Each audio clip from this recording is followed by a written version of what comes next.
What's up, space pirates? This is your Admiral, the boundlessly boisterous Dr. Disaster.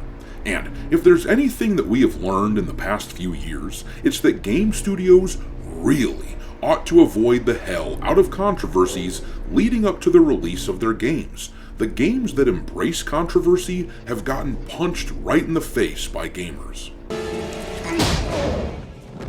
Welcome to Earth. Look at all the games that got caught up in controversy recently, and then look how they fared. Avowed, as an example, their developers got into a spat with gamers and it sold like shit. Dragon Age the Veilguard embraced LGBT crap in the bones of the game and it sold like shit. Star Wars Outlaws featured a homely female girl boss main character in order to piss off gamers and it sold like shit. You can tell that there is a real change in the air in video game culture recently, though. These studios are coming to understand that this, arguing with gamers, being adversarial with gamers, it is no way to run a business. Get that stinking shit out of my face.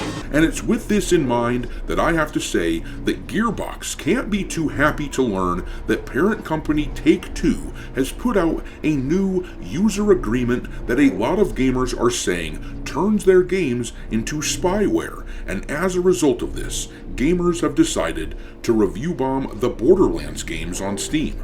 Considering that Borderlands 4 is set to come out in just a few months, this is not good for Gearbox at all. It's bad enough that game's trailers haven't been resonating with gamers all that well. The Vault Hunters from Borderlands 4 have been criticized heavily as being bland and flavorless, and a lot of people still have the bad taste of Borderlands 3 in their mouths. The writing in that game was disliked by a ton of people, which makes them less than thrilled about a new entry in the series. So, Borderlands 4 already had some challenges going into its release, and now they have to really hope that this controversy doesn't blow up more, because it isn't exactly optimal timing for Gearbox. Catch you f***ers at a bad time.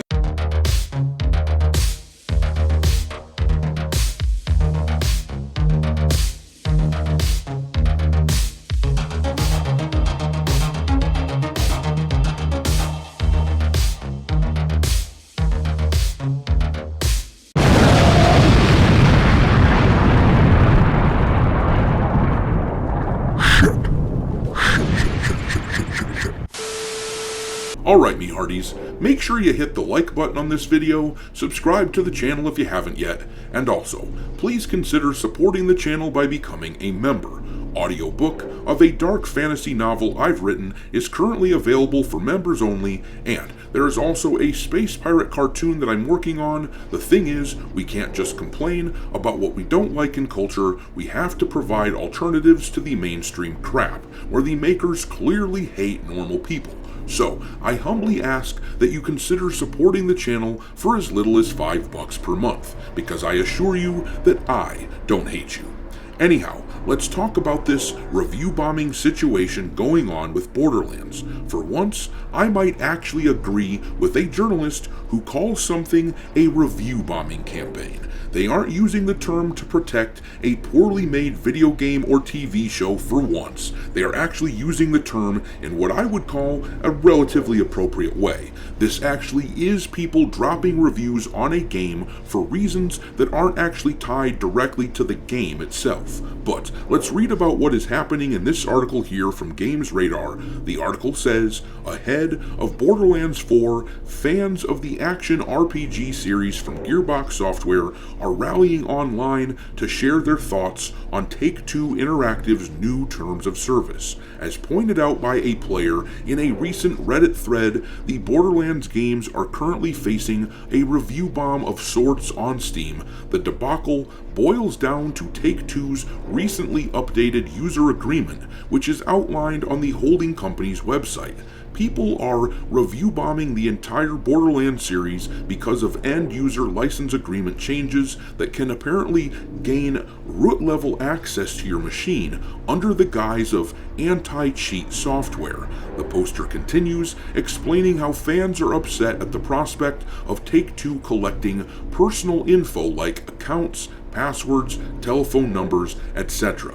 Now, in fairness, there are other outlets that have refuted that this is actually the case. This article from PC Gamer claims that Take-Two already has access to this information, but the article also reads like they are running cover for Gearbox. But let's skip down to the part of this article here where they talk about a section of this new user agreement from Take-Two that I really don't care for at all, because it gives Take-Two the ability to ban you simply for using mods, and we just have to trust that Take-Two won't mess up or misuse this newfound power when it comes to modders. The article reads, the second big point from Hellfire's video, which that's the person that originally pointed out the issue with the end user license agreement, but the second big point from the video is about using mods and cheats. Take-Two's end user license agreement has a clause that states that you can't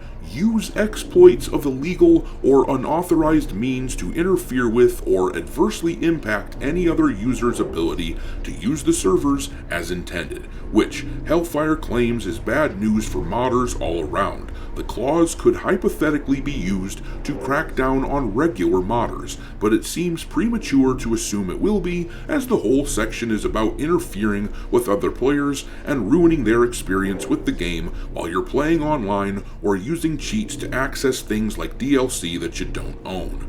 But what these guys don't take into account is the fact that most of us don't trust these companies not to ban us for no good reason.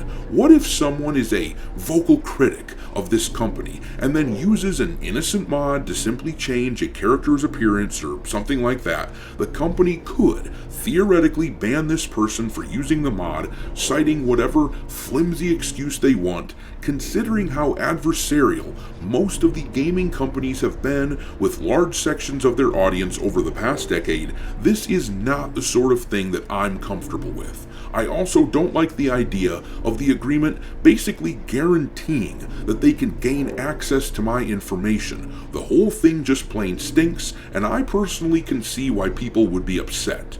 Now, considering that Borderlands 4 is just around the corner, if I were Gearbox, right about now, I would be monitoring this situation very closely and developing a plan to manage the PR before it spins out of control.